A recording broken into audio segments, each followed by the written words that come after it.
高雄大树的河山供电场呢，是因为违法施工，去互市政府甲开发同时来邀请地检署承办。即马经过个外月的追查，这检调人员认为讲，这个姓林的业者，也有负责监造的姓吴的技师，两个人罪嫌重大，所以向法院申请羁押。昨暗已经裁定两个人羁押禁见。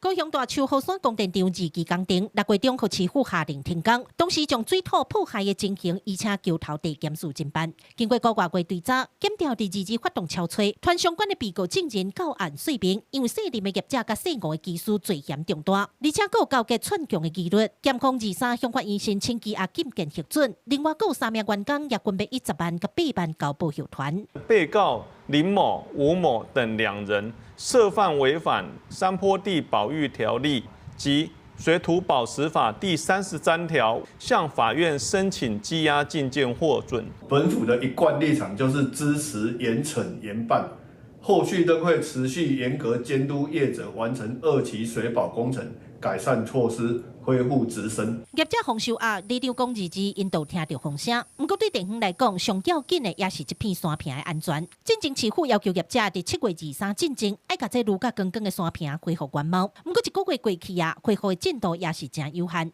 就连涂骹这草啊，嘛是地方建议用这好种好活到生团的牧草，才有通看到淡薄仔青青。立场讲，市府限的时间到啊，才做安尼。即摆业者搁洪秀亚，因正烦恼这片山坪会红放讲。这就是阮里面上担忧的一点，因为头家既然你用掠去，伊就无法度通施工，啊，无法度通施工，你政府有你的看法，啊，你的做法啦，啊，有里面有一个心理安抚下来啊。